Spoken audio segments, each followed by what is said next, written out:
Hello, this is Pastor Manny coming at you. Welcome to Calvary's Tuesday Night Church Online.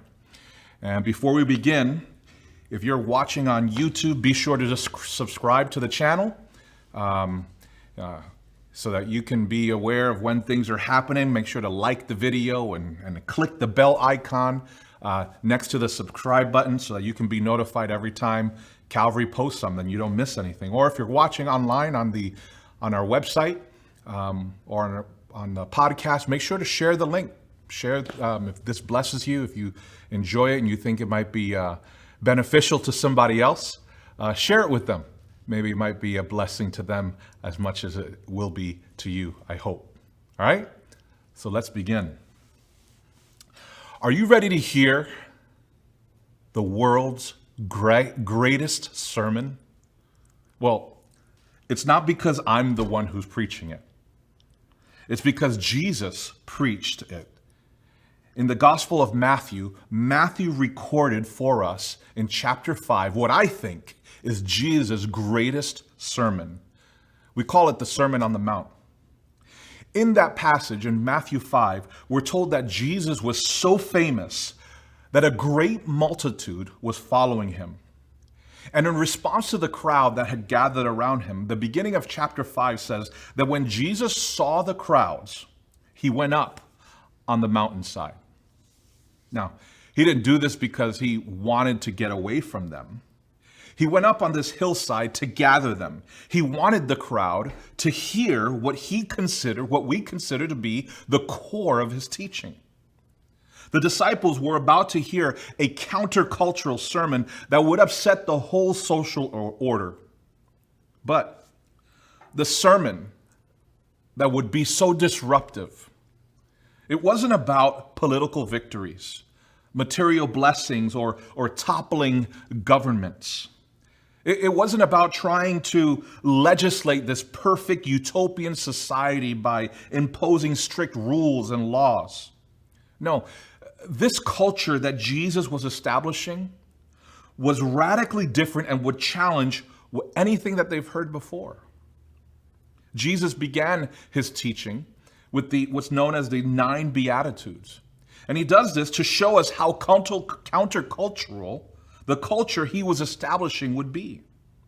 I mean, think about it. Listen to who he says is blessed. Blessed are the poor in spirit. Blessed are those who mourn. Blessed are the meek. Blessed are those who hunger and thirst for righteousness. Blessed are the merciful. Blessed are the pure in heart. Blessed are the peacemakers. Blessed are those who are persecuted. Blessed are you when people insult you, persecute you, and falsely say all kinds of evil. What? These are blessed people? You see, here's the thing. While people think that religious activity is what matters most to God, what Jesus is teaching in this passage is that identity matters first to God. Jesus wasn't saying, live this way and God will bless you. No, the Beatitudes take that and flip that on its head. Instead, Jesus is teaching them, you are blessed. So live this way. See, Jesus knew that once people really understood who God says they were, who God says they are, then how they should live would naturally follow. It's kind of like this. Has anyone ever told you something positive about you, to you? Maybe it was something that you couldn't see about yourself or appreciate about yourself. Maybe it was a coach or a mentor who pointed out your work ethic and how much it was paying off. Maybe it was a teacher who applauded you, a friend who celebrated you, or a parent who believed in you. I'm so proud of you. See, there's something about identifying words that bring out the best in us. Those kinds of words, they inspire us and motivate us to live up to that which they see in us. And this is what Jesus is telling those who heard him that day. Guys, this Jesus culture that I'm introducing to you, in this Jesus culture, The poor are blessed. Those who mourn are blessed. The meek and righteous are blessed. The pure, the peacemaker, the persecuted are blessed. Now, live as the blessed people that you are. And so, next time you read the Beatitudes, I want you to resist the urge to dumb them down just to a list of tips and tricks and techniques for people who are trying to get God to bless them. No, because you see, the Beatitudes make known the people that are already blessed by God. And so with that in mind, I thought it would be appropriate, in light of all the unrest happening in our world, the chaos and conflict, the disruption happening around the world and in our country, to examine the seventh beatitude. It's the one that says, "Blessed are the peacemakers, for they will be called the sons of God." That's verse 9, Matthew chapter 5, verse 9. That's the one we're going to look at this evening. When I first read that, I have to be honest with you, it interfered with my comfort zone because it disrupted the way I naturally deal with conflict. And I would venture to say that if it had that effect on me, I'm sure it agitated those who were listening in the crowd that day, especially if there were any zealots. You see, in Jesus' time, there was a group of people known as zealots. And these guys, they were a group of loosely connected Jewish rebels who believed that God would deliver Israel from the Roman rule through the sword. And so they favored a violent and armed rebellion against the Roman Empire. They dedicated themselves to chipping away at Roman oppression with guerrilla-type warfare. And did you know that Jesus had a zealot on his team of 12? His name was Simon the Zealot. Imagine what it must have been like for Simon and any of the other zealots in the crowd that day to hear Jesus say, "Blessed are the peacemakers." Guys, peacemakers are blessed. I'm sure it rubbed them the wrong way. What are you talking about? Well, guys, if you're going to be my followers, if you're not going to find blessedness by being troublemakers and instigating a revolution. Oh no. See, Jesus wants them and us to know that the proper attitude towards conflict is to be a peacemaker. Well, how about you? Do you feel friction when you read the seventh beatitude? Maybe it rubs you the wrong way because of your past. Somewhere in your past, you learned to stuff conflict, maybe by using force or by throwing out threats or even intimidation. For others of you, you might feel that peacemaking comes easy because your personality just causes you to deny it when there's conflict. You sweep it under the rug. Or maybe it's for you, it's just a pattern. It's a pattern for you to ignore conflict by burying your head in the sand. Hey, as long as I ignore the problem, then it must not really be happening. But this can't be, none of these can be what Jesus means by peacemaker. Because from what I know about Jesus, I don't think he is promoting a peace at all costs mentality that dodges and sidesteps problems. See, any peace that is achieved by these means is not real peace at all. Hey, it might be the absence of strife, but it's not true peace. Because instead of solving problems, these approaches create more problems. It breeds resentment. And ultimately, it doesn't provide the blessing that this beatitude promises. And so let me see if I can illustrate the attitude behind this beatitude. The word peacemaker comes from a root word that means to connect what has been disconnected, to connect what has been disconnected. It comes from a word that means to unite, kind of like this puzzle piece right here. To unite what has been divided. To unite what has been divided. Or another word for it could mean to repair that which has been broken. To connect, to unite, to repair. The best word I could think of for what a peacemaker does is the word reconciliation. Say that right now. You're watching right now on the screen. Say the word reconciliation. I know it's a big word, so let's unpack it. Do you remember that disagreement that you had with a friend? Or maybe it was a coworker, a family member. Perhaps for you, it just happened today between you and your spouse. You got into it in the car or over the phone. Perhaps it was a neighbor. The disagreement occurred with this neighbor that has that annoying tree that's invading your yard, and you constantly have to cut it back out of the yard. Listen, could you just take care of that tree, you tell them? It doesn't really what the argument was about. The point is that because of this conflict, the relationship you once enjoyed with that person is now damaged. Communication becomes awkward. The interaction is uncomfortable. You avoid each other. You even avoid making eye contact. Little by little, you're drifting apart. And if it's not corrected before you realize it, you'll become strangers. Well, reconciliation, what a peacemaker does, reverses the separation. See, to be reconciled is to reconnect, to reunite, to repair.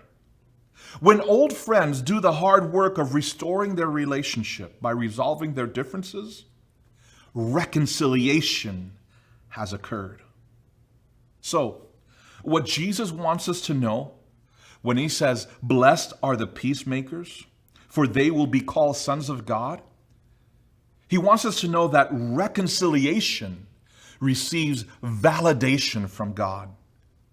See, when you lean into those messy situations and you infuse them with peaceable solutions, you share God's passion for peace and you'll receive validation from God. Why? Because you are doing a God-like work.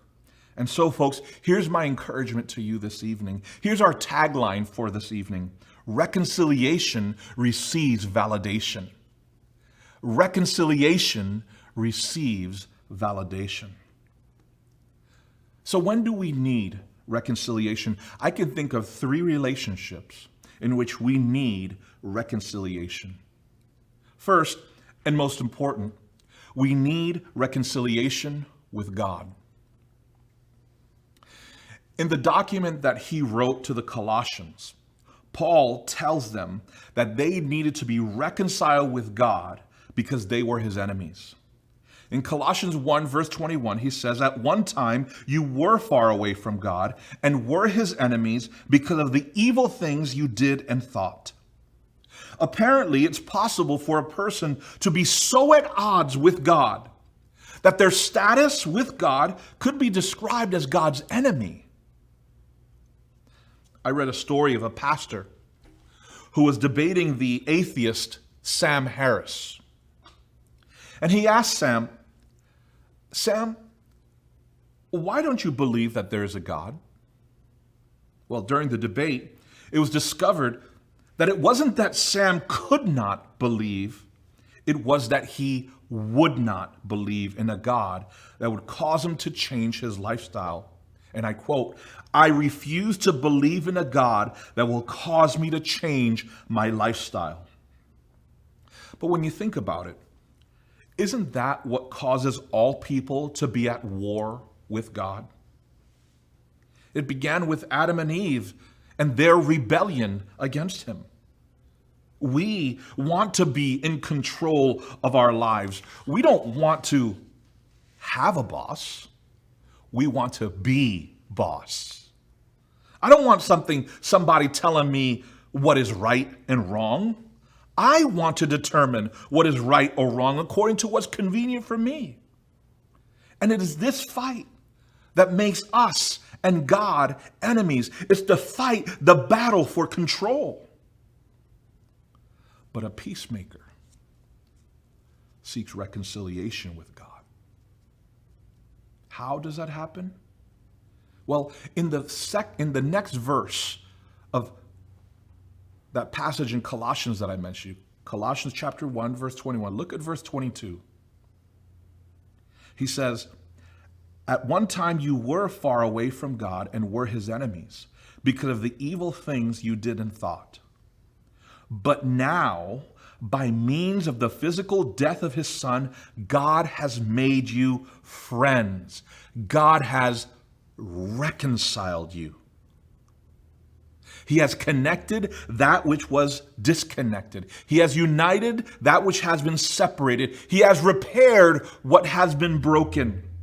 So here's the unique thing. Here's what's cool. In actuality, even though you might want to make peace with God now, understand this. God has been trying to make peace way before you started.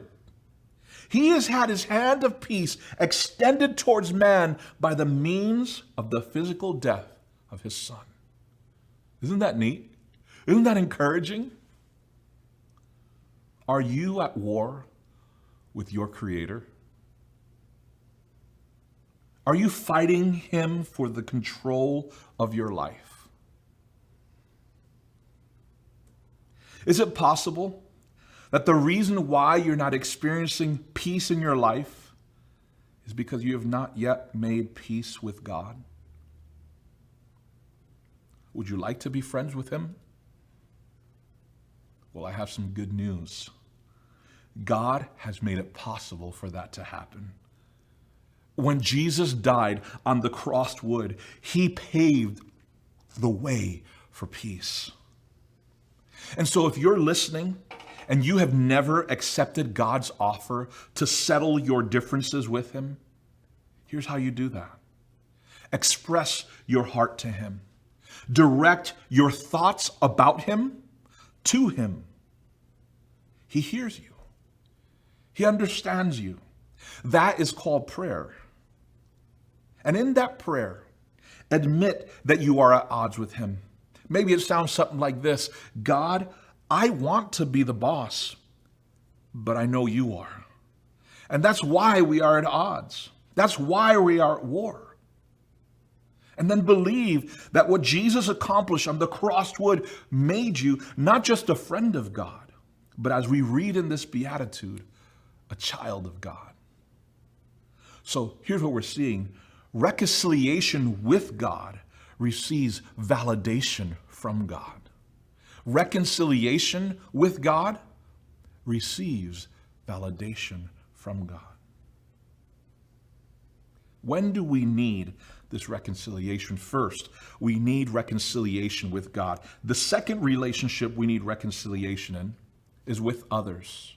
With others.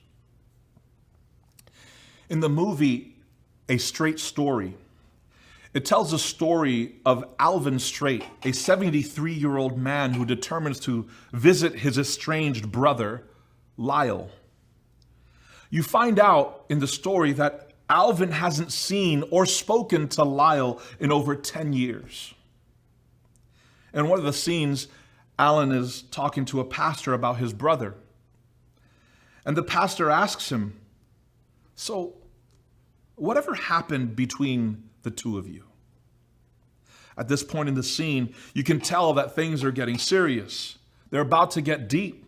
His eyes tear up, and he explains, well, Pastor, the story is as old as Cain and Abel. Anger, vanity, mix that together with liquor, and you've got two brothers who haven't spoken to each other in 10 years. Freeze frame. We'll come back to the story. You know, it's sad, but that situation between the brothers, Alvin and Lyle, describes many families and marriages. jobs and communities, even churches, where peace is absent. Sometimes it's others who intentionally pick a fight with you. But yet there are other times where we can be unaware at how selfishness and greed can cause injury on somebody else. And at other times, we are responsible for sabotaging our peace. You know what I mean. Come on. You said it before. I'm sure you even thought it. What do they mean by that? Why does he always hurt me? Why does she treat me that way? We hear people's words. We see what they do, and then we assume that we know their motives, and we choose to be offended, and then we cancel them out of our lives. You remember the last time you were at odds with someone? Maybe over something obvious, or maybe it could have been something subtle that happened, like an expectation that you had that went unmet. Or maybe something more direct, like a promise that was made. And then they broke their promise to you. Hey, like punches in a street fight, wild words were exchanged and the damage was done. Listen, perhaps in another situation, you were able to avoid an explosion. But that doesn't necessarily mean that the fuse was not lit. And it's been burning you ever since. But what was your knee-jerk reaction? What did you do? Perhaps you responded by running from the problem. Some of us avoid problems by twisting it. Some of us avoid it by blaming other people. Or some of us just make believe. We pretend nothing's wrong. Others even start fights because of the problem. And then we engage by putting them down, gossiping behind their back, or maybe even getting physical. Do you remember the last time that happened? Question. When you handle conflict your way, did it provide the blessing that Jesus promises in this beatitude? Listen, the peacemaker, whether they are at fault or not, the peacemaker takes responsibility and strives to be reconciled with others. Back to the movie. As the scene with the pastor continues to unfold, you can see Alvin's demeanor change. His mannerisms, his voice, let you know how deeply he is grieving the barrier between him and his brother. And so he adds, whatever it was that made me and Lyle so mad, it doesn't matter anymore. I just want to make peace with him. That is a great example of the wisdom found in Romans chapter 12, verse 18. It says, if it is possible, as far as it depends on you, live at peace with everyone. But how do we do that? How do we live at peace? How do we pursue peace with others? How do we make headway and be reconciled with others? Well, here's one suggestion. We can reconcile with others by letting it go. We can reconcile with others by letting it go. See, a peacemaker is not required to confront a person every time he or she is offended. In fact, there are many times that the wisest and most peaceful course of action is let it go. I mean, think about it. If my wife chose to address every offense I've committed, and listen, I've given her many opportunities, she would be one busy gal. So here's what I mean by let it go. Choose to forgive. Excuse me? Do you understand what they've done? Isn't that the same as ignoring or denying it? No, no, no, no, no. You must have a misunderstanding about what forgiveness is if that's what you're thinking. Forgiveness is not the same as sweeping it under the rug. No. Forgiveness squares off with the offense. It looks it dead in the eyes. It acknowledges that an offense has disrupted peace. Genuine forgiveness faces it, feels it, but then you choose to conquer the offense by absorbing it and letting go. That's one way to seek reconciliation. There are several examples of people in the scriptures that chose to absorb the wrong and let it go. Think of the Old Testament story of Joseph and his brothers, King David and Saul. What about Stephen and the angry mob in the book of Acts? My wife, I'm sure there are many times that she follows the examples of Jesus and says to herself, Father, forgive him because he doesn't know what he's doing. They are all examples of the ancient wisdom of Proverbs. A man's understanding makes him slow to anger. It is his honor to forgive and forget a wrong done to him. That's Proverbs 19, verse 11. Another way to reconcile with others is, first is let it go. Second is let them know. In other words, go directly to the other person and talk out your disagreement. And as you do that, remember that the goal is to restore peace, not give them a piece of your mind. As Matthew 18 says, if your brother sins against you, go and tell him his fault between you and him alone. And if he listens to you, you have reconciled. You have gained your brother. There are those times that your situation might be especially confusing. In those instances, there is a third way to be reconciled with others, which might be appropriate. Number one, let it go. Number two, let them know. Number three, ask for it. Ask for what? Ask for help. It's appropriate in those times to find a fellow peacemaker to help you decide how to best resolve the conflict you are in.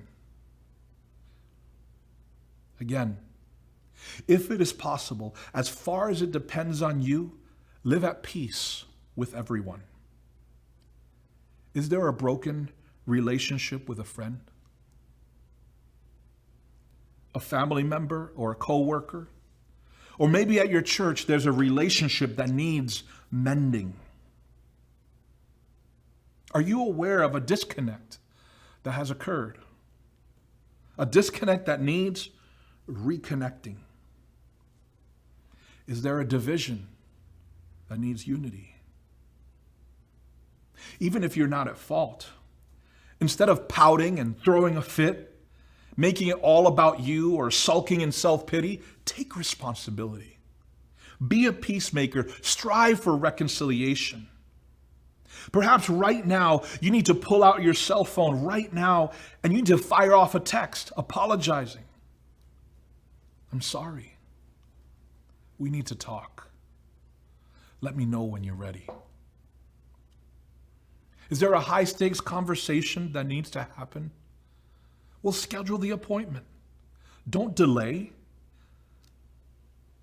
Did you just throw down the hammer with your spouse? Maybe you need to lean over and as a sign of peace, whisper, hey, I'm laying it down. I'm sorry. Or maybe in this instance, the wisest thing for you to do is to take one for the team, absorb the hurt, and let it go. Are you not sure what to do? Then find another peacemaker and ask their advice. Because here's what we know. Those who are reconciled with others will be validated. See, reconciliation with others receives validation from God. Reconciliation with others receives validation from God. There's a third instance in which we need to seek reconciliation. Have you ever been a bystander when people are at each other's throats? Sometimes what causes the disturbance is a misunderstanding or a mistake that has been made. But I'm talking about those times when sparks begin to fly because a serious offense has been committed. It's during those times that when emotions are high and dueling people are unable to gain any traction towards a peaceful resolution.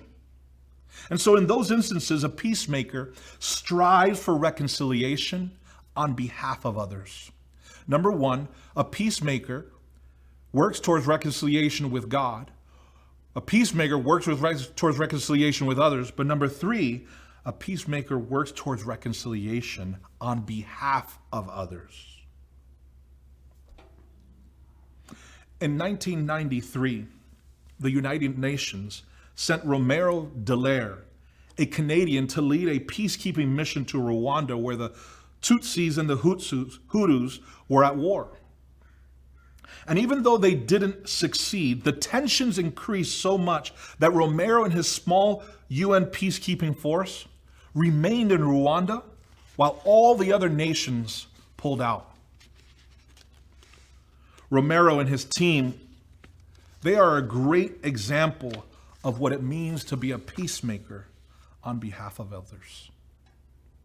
Like Romero, peacemakers are willing to disrupt their own peace in order to help others find peace. You see, peacemaking is not evasive. When divisive comments are made, when they're posted on Facebook or tweeted, a peacemaker doesn't move out of the way, but carefully and courageously steps into the crossfire, and they help to reconcile the differences. See, peacemaking isn't passive either. Peacemaking is assertive. When siblings or spouses are squabbling, peacemakers call time out. They help identify and overcome what's causing the problem. They do that by helping facilitate clear communication. They seek to understand all sides. They ask questions. They rephrase what's being said in such a way that the opposing parties can understand and hear each other. You see, a peacemaker is willing to serve as a trusted mediator. 10 years ago, on November 21st, while supporting Operation Enduring Freedom in Afghanistan, Private First Class Kyle Carpenter threw himself on a grenade that was thrown onto a rooftop. And even though he sustained and survived serious injuries to his face and his right arm, Kyle was willing to sacrifice himself to save the life of a fellow Marine. Like Kyle, peacemaking is also proactive. When a clash is about to occur, a peacemaker intervenes. And if that clash does occur, he or she is willing to fall on the grenade, so to speak, absorb some of the blow to minimize greater damage. But then they stick around to pick up the pieces and begin the process of reconciliation. Do you know of someone, or do you know of a situation that could use the services of a peacemaker? Maybe it's that friend or family member that's at war with God. Has God embedded you in their life to be the peacemaker? Ask God to give you an opportunity to find out if they want to know more about how to find the peace that they're searching for. And then tell them about the gospel. Or maybe you have coworkers that are upset with management. Or perhaps you're in the midst of a family dispute with parents or an ex-spouse. Have the courage to step up and speak up. Cease fire. Call a truce. And begin the challenging work of diffusing the tension. But as you do that, I want you to remember the words of World War II General Douglas MacArthur. He said, "A truce just says you don't shoot for a while.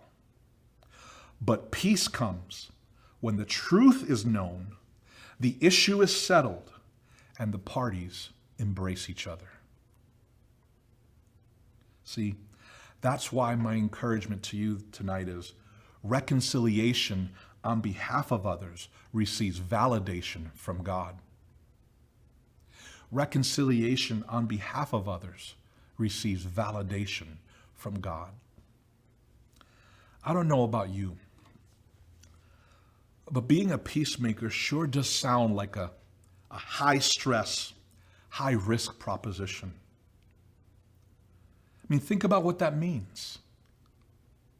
Why would anyone choose to step into the war of words?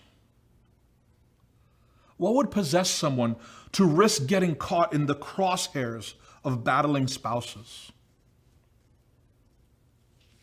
Believe me, I personally have experienced this firsthand. Pastor friends have told me stories of being called to the scene to help settle disputes. And when they step in to neutralize the situation, they're turned on by the victim, and sometimes both. Why would someone be a peacemaker when it could be such a thankless job? Well, in this verse, Jesus tells us why. Even if those you're trying to help turn on you, you are blessed because peacemakers will be called sons of God. What an honor. God doesn't just sit back and applaud us, pat us in the back and tell us, "Good job," and then send us on our way. Oh no. But when we share his passion for peace, God proudly identifies with us and says, "Do you see what he did? That's my boy. That's my girl. Look at how they're working towards peace." Even when it's difficult, they're willing to give up their peace in order to help others find peace. Those are my kids. You see, that is validation. And isn't that true of any parent? When your child follows in your footsteps, embraces the values that you taught them, and they begin to live the way you live, you stick out your chest a little bit, don't you? You're proud to say, "Hey, that's a Smith. That's a Colazzo. Yes, that is a Holdridge." Many years ago, I think my son must have been around 8, 10 years old. We were on vacation in Dominican Republic, hanging out with some family friends, some family members at this wedding. And he was meeting a boy of a similar age, and my son sticks out his hand to shake this boy's hand. And this boy that he was meeting sticks out his hand and gives him one of these limp, soft handshakes. And my son looks at him and says, "Hey, let's do that again. Shake my hand like a man." You know, that's something that I taught him. You see, both my boys, when I watch them introduce themselves to adults, they will shake their hand. They will shake your hand firmly. They'll look you in the eye and they'll smile. And that makes me so proud because they're being an accurate representation of me or of something that I taught them. And I validate them. How? That's a Colazzo. That's my boy. So what does God's validation do for you and me? You see, when we sense our Heavenly Father's validation, when he validates us as his children, that it causes him to be so proud that he identifies with us. Wow, you're my son, you're my daughter, you're acting, you're behaving, you learned that from me. See, his validation lets you know that your Heavenly Father accepts you, that he loves you. His validation lets you know that your Heavenly Father approves of your decisions and the direction in which you are headed in. When you receive the Heavenly Father's validation, it reinforces your identity by letting you know that you are becoming like him.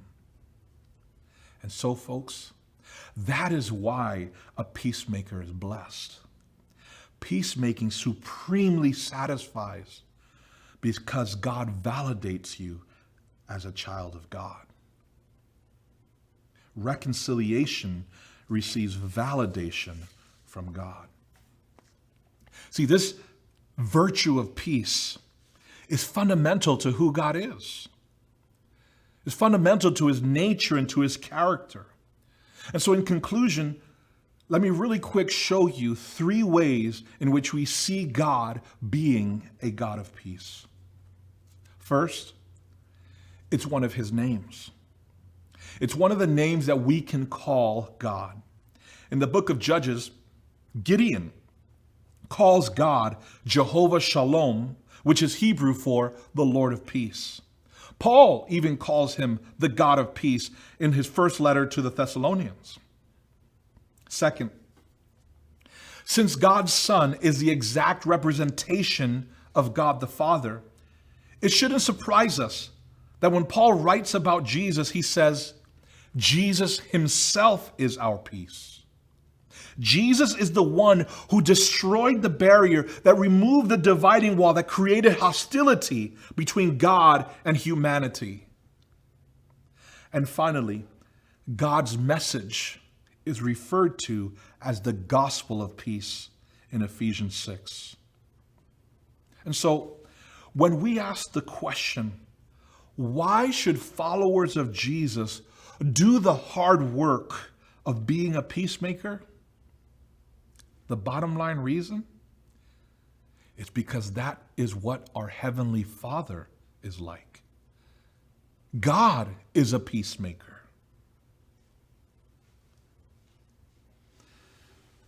Has there been a painful disconnect from someone in your past? Is there a divisive situation in which God has strategically positioned you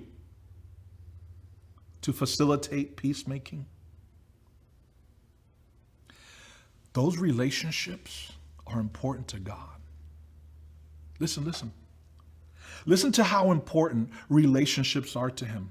Later on in the Gospel of Matthew, we were just in chapter 5, but if you fast forward a few chapters, you read that Jesus says that if you're offering a gift and you come to the temple to God to worship, and there remember that your brother or sister, a friend, or has something against you, Jesus tells you, hey, stop, press pause, leave your gift of worship right there at the altar. In other words, stop. Quit with your religious duties. God is going to be okay. He's not desperate for your gift. He doesn't need your worship. He'll be there when you get back to resume your worship. And so the way you authenticate that you are a child of God is to be reconciled with that person to God. The priority is the relationship. Be reconciled, then bring your gift. And so I hope you sense the urgency and the priority of this beatitude. Take care of it now, today. Don't delay. Begin the process of reconciliation by being a peacemaker. Do you need to make amends and do the hard work of mending a broken relationship? Don't run from it. Yes, be careful, but also be courageous. Don't fight, because that never works. It's never generated genuine peace. Instead, be a peacemaker. And if you are at war with God today, Jesus is your road to peace with God. Follow him. But the thrust of this beatitude is not just that we strive to preserve peace and restore peace. The point of this beatitude is the blessing that when we do so, when we pursue peace, when we make peace, we are privileged to be celebrated by God as children of God. And so that's why I repeat for you again tonight. Reconciliation receives validation from God. Blessed are the peacemakers, for they will be called the children of God.